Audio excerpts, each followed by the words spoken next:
Hello everyone. पिछले videos में हमने भाषा एवं वर्ण विचार से रिलेटेड डिटेल में पढ़ा था। तो आज के इस वीडियो में हम उन्हीं से रिलेटेड कुछ क्वेश्चंस जो हैं जी सॉल्व करेंगे, जो कि ज़्यादातर कॉम्पिटिटिव एग्जाम्स में पूछे जाते हैं। फर्स्ट है, भाषा का अर्थ है बोलना, भाषण, वाद विवाद या फर्स्ट और सेकंड दोनों सही हैं। भाषा क्या है? भाषा जब हम अपने विचारों को बोलकर या लिखकर दूसरों तक व्यक्त करते हैं, वह भाषा कहलाती है। भाषा शब्द जो है वो संस्कृत की भाष धातु से बना है, जिसका अर्थ है बोलना या भाषण देना। तो भाषा का अर्थ क्या हुआ? बोलना और भाषण, अर्थात हमारा फोर्थ ऑप्शन जो है वो सही है। भारत में कितनी भाषाएं संविधान द्वारा मान्यता प्राप्त हैं? तो भारत में 22 भाषाएं संविधान द्वारा मान्यता प्राप्त हैं। तो हमारा फर्स्ट ऑप्शन सही हुआ। हिंदी को किस भाषा के रूप में स्वीकृत किया गया है? मातृभाषा, राजभाषा, स्वदेशी भाषा या उन्नत भाषा? भाषा को राजभाषा के रूप में स्वीकृत किया गया है। तो हमारा सेकंड ऑप्शन सही है। कौन सी लिपि को दाएं से बाएं की ओर लिखा और पढ़ा जाता है? रोमन, गुरमुखी, अरबी फारसी या तीनों सही हैं? रोमन लिपि अंग्रेजी भाषा की लिपि है, जिसे हम बाएं से दाएं की तरफ लिखते हैं। गुरमुखी लिपि पंजाबी भाषा की लिपि है, इसे भी बाएं से दाएं की तरफ लिखा जाता है। जबकि अरबी और फारसी उर्दू भाषा की लिपि है, जिसे हम दाएं से बाएं की तरफ लिखते हैं। तो हमारा थर्ड ऑप्शन जो है वो सही है। व्याकरण शब्द किनके मेल से बना है? वी प्लस आ प्लस करण, व्यय प्लस करण, व्या प्लस करण या व्याक प्लस रण? तो व्याकरण शब्द वी प्लस आ प्लस करण शब्दों के मेल से बना है। तो हमारा फर्स्ट ऑप्शन सही है। कौन सा भाषा के मौखिक रूप का अंग नहीं है? रेडियो, समाचार पत्र, भाषण या वार्तालाप? रेडियो द्वारा हम सुनकर जानकारी प्राप्त करते हैं, तो ये मौखिक भाषा का अंग हुआ। समाचार पत्र लिखित होता है, लिखकर ज्ञान को दूसरों तक बांटा जाता है, तो ये लिखित रूप है। भाषण देना, अगेन हम बोलकर अपने विचारों को दूसरों तक पहुंचाते हैं, तो ये भाषा का मौखिक रूप है। और वार्तालाप, अगेन बोलकर ही हम अपने बातों को दूसरों तक पहुंचाते हैं। तो रेडियो, भाषण और वार्तालाप भाषा के मौखिक रूप है, जबकि समाचार भाषा का लिखित रूप है। तो हमारा सेकंड ऑप्शन जो है वो सही है। भारत के प्रमुख हिंदी भाषी क्षेत्रों में कौन नहीं है? हिमाचल, पंजाब, बिहार या उत्तराखंड? हिमाचल में ज्यादातर हिंदी भाषा जो है वो बोलचाल में या सरकारी कार्यालय में प्रयोग में लाई जाती है। बिहार में भी हिंदी भाषा बोली जाती है। उत्तराखंड में भी ज्यादातर भागों में हिंदी भाषा ही जो है वो प्रयोग में लाई जाती है। जबकि पंजाबी भाषी राज्य है, वहां पर पंजाबी भाषा का ही सरकारी कार्यालयों में भी प्रयोग होता है। तो पंजाब जो है वो हिंदी भाषी क्षेत्रों का में नहीं आता है। तो पंजाब हमारा सही ऑप्शन हुआ। सरकारी कार्यालयों में कौन सी भाषा राजकाज की भाषा कहलाती है? राष्ट्रीय भाषा, संपर्क भाषा, मानक भाषा या राजभाषा? राष्ट्रीय भाषा क्या होती है? जो ज्यादातर भागों में बोली और समझी जाती है, उसे राष्ट्रीय भाषा कहते हैं। संपर्क भाषा, जिससे हम दूसरों तक संपर्क साधते हैं, जिस भाषा के द्वारा हम एक दूसरे के साथ बात करते हैं, उसे संपर्क भाषा कहा जाता है। मानक भाषा, हिंदी की शुद्ध भाषा को मानक भाषा कहा जाता है। और राजभाषा किसे कहते हैं? राजभाषा वह भाषा होती है जो सरकारी कार्यालयों में प्रयोग में लाई जाती है। तो सरकारी कार्यालयों में राजभाषा राजकाज की भाषा कहलाती है। हमारा फोर्थ ऑप्शन सही है। किस भाषा का प्रयोग किसी छोटे से क्षेत्र में बोलचाल के लिए किया जाता है? बोली, मातृभाषा, उपभाषा या मानक भाषा? तो बोली क्या है? किसी छोटे से क्षेत्र में या सीमित क्षेत्र में बोलचाल में प्रयोग की जाने वाली भाषा को बोली कहा जाता है। तो हमारा फर्स्ट ऑप्शन सही है। इनमें से वर्ण नहीं है। आ, ए, अंग या ख? वर्ण किसे कहते हैं? वह छोटी से छोटी ध्वनि जिसके टुकड़े नहीं किए जा सकते, वह वर्ण कहलाती है। स्वर और व्यंजन दोनों ही वर्ण में आते हैं। तो आ, ए, ये दोनों स्वर हैं, ये वर्ण है। ख व्यंजन है, ये भी वर्ण है। जबकि अंग और आहा वो ना तो स्वर में आते हैं ना ही व्यंजन में आते हैं, इन्हें अयोग वाक् कहा जाता है। तो अंग जो है वो वर्ण नहीं है। हमारा थर्ड ऑप्शन सही हुआ। किस वर्ण से कोई शब्द आरंभ नहीं होता? ड, अड़, अढ़ या 2 और 3 अर्थात अड़ और अढ़ वो दोनों सही हैं।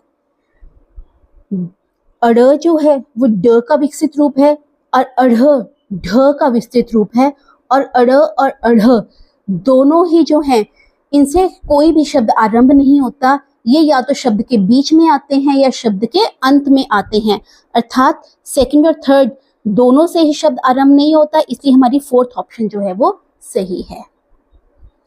इनमें से कौन सा स्वर ह्रस्व स्वर नहीं है? ह्रस्व स्वर किसे कहते हैं? जिसे बोलते समय सबसे कम समय लगता है वह ह्रस्व स्वर होता है। ई, उ, री, बोलने से ही पता चल रहा है ई, उ, री, ये तीनों जो हैं वो ह्रस्व स्वर हैं, और ई को बोलने में इनसे ज्यादा समय लगा, अर्थात ई जो है वो ह्रस्व स्वर नहीं है। तो हमारी सेकंड ऑप्शन जो है वो सही है। स्पर्श व्यंजनों की संख्या कितनी है? 23, 25, 27, 29।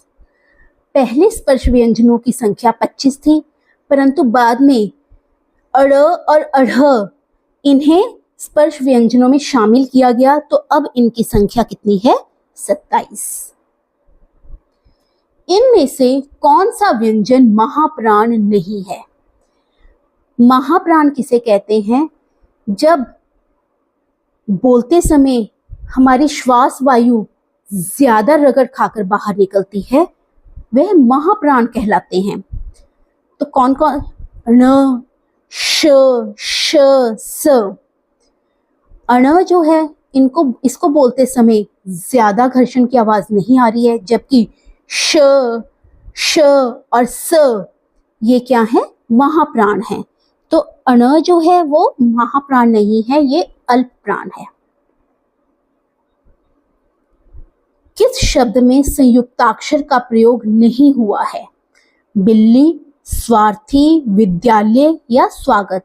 संयुक्ताक्षर अर्थात 2 अक्षरों के मेल से जैसे जो शब्द बनता है उसे संयुक्ताक्षर कहते हैं। वो 2 अक्षर जो हैं, एक होता है जो स्वर रहित होता है और एक स्वर सहित। स्व, स आधा स है अर्थात इसमें स्वर नहीं है, और व जो है ये स्वर सहित है, तो ये हमारा संयुक्ताक्षर है। विद्यालय, व और द, व स्वर सहित है और द जो है स्वर रहित है, तो ये भी हमारा संयुक्ताक्षर है। स्वागत, स्वागत भी स्व से स्टार्ट हो रहा है, ये भी संयुक्ताक्षर है। जबकि बिल्ली, आधा ल पूरा ल, बेशक यहाँ पर एक आधा ल है पूरा और एक दूसरा जो है वो पूरा ल है, लेकिन ये संयुक्ताक्षर नहीं है, क्योंकि ये सेम जो है साउंड आ रही है, सेम वर्ड यूज, सेम व्यंजन जो है वो प्रयोग आ रहा है, और जो उसमें सेम व्यंजन होता है, समान व्यंजन, उसे हम द्वित्व व्यंजन कहते हैं, संयुक्ताक्षर नहीं कहते हैं। तो ये द्वित्व व्यंजन है, तो हमारा फर्स्ट ऑप्शन जो है वो सही है। आगत ध्वनि कौन सी है? आगत, आगत क्या है? बाहर से आया हुआ, अर्थात हिंदी में जब विदेशी भाषा के शब्द जो है प्रयोग में लाए जाते हैं उन्हें आगत शब्द कहा जाता है, और उनमें प्रयोग स्वर या व्यंजन जो है वो आगत स्वर या आगत व्यंजन कहलाए जाते हैं। तो यहाँ पर आगत ध्वनि कौन सी है? अंग, आहा, औ या अंग, जिसमें अनुनासिक का प्रयोग हुआ है। तो अंग, आहा और अंग ये हमारे आगत ध्वनि नहीं है। औ की मात्रा जो है वो आगत स्वर है, जैसे doctor, college, call, mall, ball, ये सारे के सारे आगत शब्द है जिसमें औ की मात्रा का प्रयोग, औ की ध्वनि आ रही है, तो ये हमारी आगत ध्वनि कहलाई जाएगी। कौन सा स्वर दीर्घ नहीं है? आ, री, ए, उ। दीर्घ स्वर 7 होते हैं और ह्रस्व स्वर 4, और वो 4 ह्रस्व स्वर कौन से हैं? अ, ई, ऊ और री। तो जब हमने पढ़ा कि री जो है वो ह्रस्व स्वर है, दीर्घ स्वर नहीं है, तो हमारी सही ऑप्शन क्या हुई? री। किस शब्द की वर्तनी शुद्ध है? क्रम, रुकावट, श्रृंगार या आशीर्वाद? वर्तनी शुद्ध है मतलब कौन सी स्पेलिंग सही है? यहाँ पर रुकावट, र को कम साउंड आ रही है, जबकि र पर बड़ा ऊ लिखा गया है। और बड़ा ऊ कब लगाया जाता है? जब ज्यादा साउंड आती है। हम रुकावट बोले, रुकावट होता नहीं है, रुकावट, अर्थात यहाँ पर गलत ऊ की मात्रा का प्रयोग हुआ है। श्रृंगार, यहाँ पर र पदेन की मात्रा और री ऋषि की मात्रा दोनों लगाई गई है, अर्थात ये भी गलत वर्ड है। आशीर्वाद, यहाँ पर र की मात्रा ई के साथ लगाई गई है, जबकि र की मात्रा आ की मात्रा के ऊपर आनी चाहिए थी, तो ये भी हमारा गलत है। तो क्रम जो है ये सही शब्द है, इसकी वर्तनी सही है, तो ये हमारा सही ऑप्शन हुआ। नेक्स्ट क्वेश्चन है, रिक्त स्थान भरिए। मौखिक भाषा को डैश भाषा भी कहते हैं। मौखिक भाषा को कथित भाषा भी कहा जाता है। कथित अर्थात कहने वाली, मौखिक भाषा जो है वो बोलकर कही जाती है, अर्थात कथित भाषा भी मौखिक भाषा का एक अन्य रूप है। डैश भारत की प्राचीनतम भाषा है। सबसे प्राचीन भाषा कौन सी है? संस्कृत भाषा भारत की प्राचीनतम भाषा कहलाई जाती है। व्याकरण के संदर्भ में भाषा के डैश रूप हैं। व्याकरण के संदर्भ में भाषा के दो रूप हैं, और वो दो रूप कौन से हैं? मौखिक और लिखित। वैसे तो सांकेतिक भाषा भी भाषा का ही रूप है, परंतु व्याकरण में सांकेतिक भाषा का प्रयोग नहीं किया जाता है, इसीलिए व्याकरण के संदर्भ में भाषा के दो ही रूप मान्य हैं, वो हैं मौखिक भाषा और लिखित भाषा। भाषा का डैश रूप अधिक विश्वसनीय और स्थिर होता है। भाषा का कौन सा रूप? लिखित रूप। लिखित रूप जो है वो अधिक विश्वसनीय है, क्योंकि लिखकर ही हम किसी भी जानकारी को संग्रहित कर सकते हैं, दूसरों तक पहुंचा सकते हैं। मातृभाषा को डैश के नाम से भी जाना जाता है। मातृभाषा को किस नाम से जाना जाता है? प्रथम भाषा। प्रथम भाषा क्यों? क्योंकि जब बच्चा जो है वो पैदा होता है, अपने घर से जिस भाषा को सीखता है वह मातृभाषा होती है, और वही उसकी प्रथम भाषा होती है। हर वर्ष डैश को हिंदी दिवस मनाया जाता है। हिंदी दिवस कब मनाया जाता है? 14 सितंबर को, क्योंकि 14 सितंबर 1949 को हमारी संविधान सभा ने हिंदी को राजभाषा के रूप में मान्य किया था, इसीलिए 14 सितंबर को हर वर्ष हिंदी दिवस मनाया जाता है। सामान्य व्याकरण में डैश भाषा का अध्ययन नहीं किया जाता। अभी बताया, सांकेतिक भाषा का सामान्य व्याकरण में अध्ययन नहीं किया जाता है। बोली का दायरा डैश होता है। बोली का दायरा सीमित होता है, बहुत ही कम क्षेत्र में बोली जो है वो बोली जाती है। लिपि से ध्वनियां डैश रूप में प्रकट होती हैं। लिपि से जब भी हम बोलते हैं तो वो ध्वनियां होती हैं, और लिपि से हम उसको कौन सा रूप प्रदान करते हैं? लिखित रूप प्रदान करते हैं। मौखिक ध्वनियों को चिन्हों में लिखना डैश कहलाता है। मौखिक ध्वनियों को चिन्हों में लिखना लिपि कहलाता है।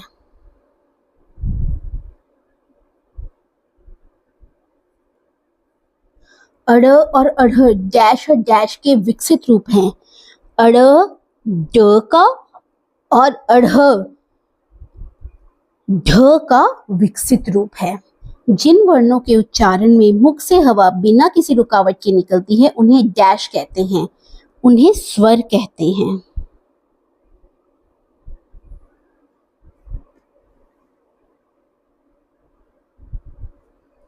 स्वर के तीन भेद डैश, डैश और डैश हैं। स्वर के तीन भेद कौन कौन से हैं? ह्रस्व स्वर,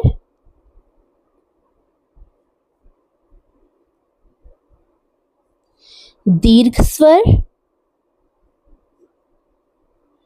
और प्लुत स्वर।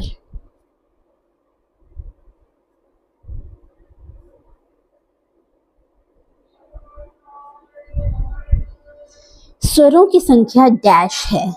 स्वरों की संख्या 11 है और वो कौन कौन से हैं? अ आ इ ई उ ऊ री ए ए ओ औ। हरिस्व स्वरों की संख्या डैश है। हरिस्व स्वरों की संख्या 4 है और वो कौन कौन से हैं? अ ई उ और री। दीर्घ स्वरों की संख्या कितनी है? 7 है। हरिस्व स्वर 4 और दीर्घ स्वर कितने हैं? 7 और टोटल स्वर कितने हो गए? 11। और ये 7 स्वर कौन कौन से हैं? आ ई उ ए ओ और औ। ये 7 स्वर हैं। अंग्रेजी के कुछ विशेष शब्दों के उच्चारण के लिए डैश को अपनाया गया है। औ की मात्रा, इसको हम क्या कहते हैं? विवृत।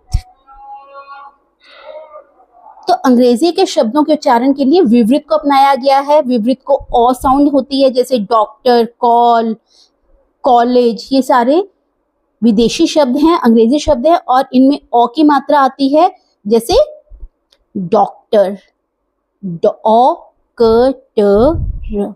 तो ये जो है इसे विवृत कहा जाता है। जब दो समान व्यंजनों का परस्पर मेल होता है तो उन्हें डैश व्यंजन कहते हैं। जब दो समान व्यंजनों का मेल होता है तो उसे द्वित्व व्यंजन कहते हैं। समान, जैसे बिल्ली, एक समान व्यंजन है, आधा ल पूरा ल, तो ये क्या है? द्वित्व व्यंजन। व्यंजन के डैश भेद हैं।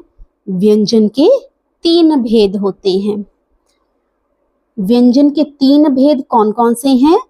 व्यंजन के 3 भेद हैं। स्पर्श व्यंजन, अंतस्थ व्यंजन और ऊष्म व्यंजन।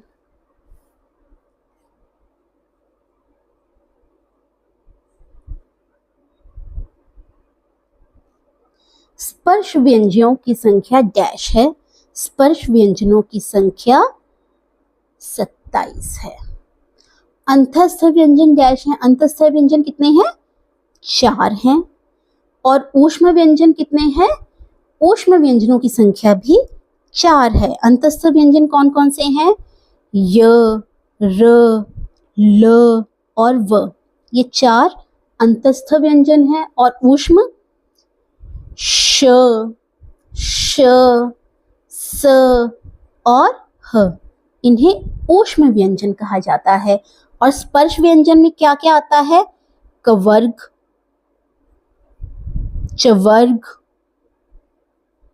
टवर्ग, पवर्ग और तवर्ग। कवर्ग में भी 5 व्यंजन है, क ख ग घ ण। चवर्ग में भी 5 हैं, च छ ज झ ञ। टवर्ग में ट ठ ड ढ ण 5, लेकिन अड़ और अढ़ वो भी इसी में काउंट होते हैं, जिन्हें ड और ढ का विकसित रूप कहा जाता है। तो ट्वर्ग में व्यंजनों की संख्या कितनी हो गई? 7। पवर्ग में प फ ब भ म ये भी 5 हैं और तवर्ग में त थ द ध न ये भी 5 हैं। तो टोटल कितने हो गए? 27। तो 27 + 4 31, 31 + 4 35। तो टोटल व्यंजनों की संख्या कितनी हुई हमारे पास? 35। अब आता है वर्ण विच्छेद। कोई भी शब्द जो है वो स्वरों और व्यंजनों के मेल से बनता है और जब हम उन सभी वर्णों को अलग करके लिखते हैं तो उसे वर्ण विच्छेद कहा जाता है। जैसे हमारा शब्द है अमृत, अ स्वर है, स्वर किसी और के साथ नहीं मिलकर बनता है तो अ का अ रहेगा, प्लस अ के बाद आ रहा है म,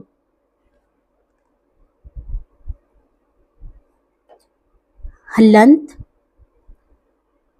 प्लस री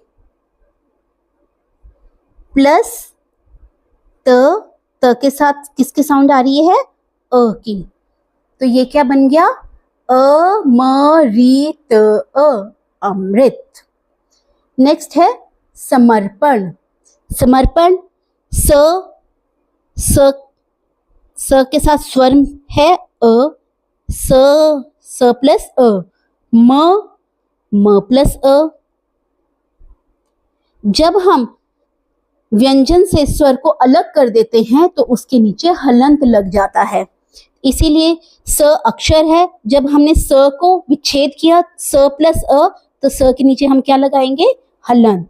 वैसे ही म को भी अलग कर दिया, विच्छेद कर दिया, म प्लस अ, तो म के पैरों में क्या लग गया, हलंत।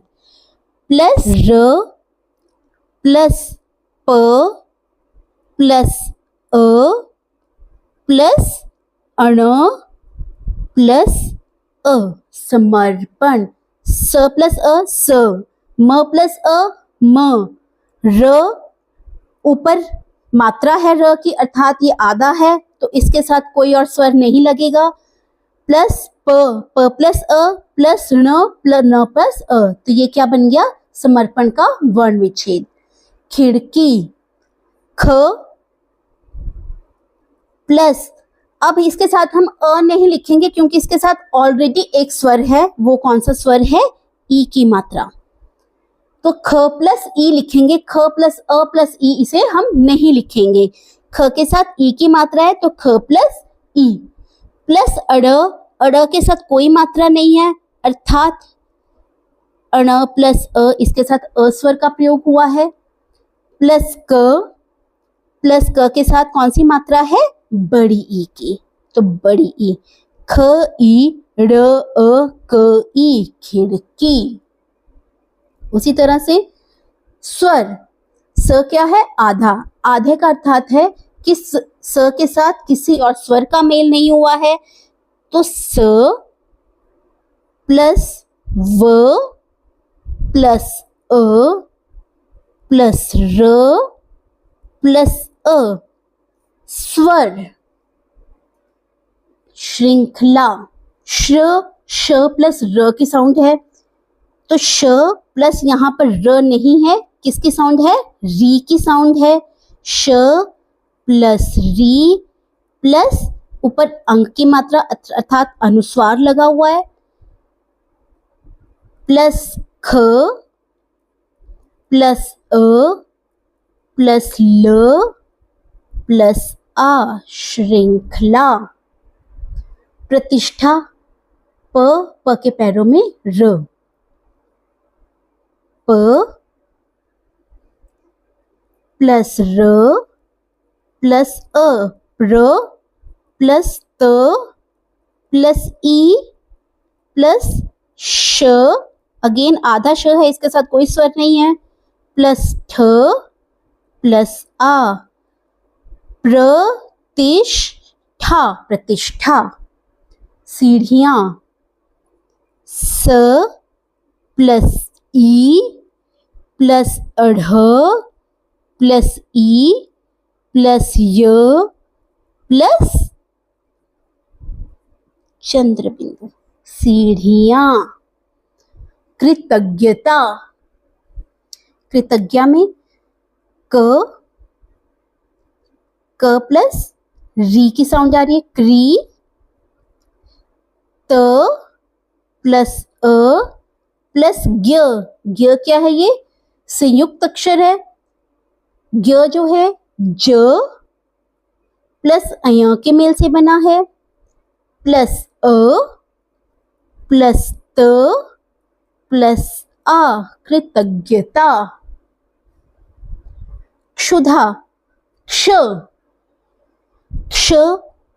क प्लस श के मेल से बना है, क्ष प्लस उ प्लस ध प्लस आ, क्षुधा, क्ष उ ध आ, क्षुधा। प्रयोग प्र प प्लस र प्लस अ, प्र प्लस य प्लस ओ प्लस ग प्लस अ प्रयोग। जिस प्रकार शब्दों को जब हमने अलग किया वर्ण विच्छेद, अब वर्णों के संयोजन से शब्द बनाइए, अर्थात हमें अलग अलग वर्ण दिए गए हैं, इनको मिलाकर हमें शब्द बनाना है। जैसे भ आ भा, र अ र, त अ त, भ आ र त, क्या बना? भारत। भ आ भा, र अ र, त अ त, भारत।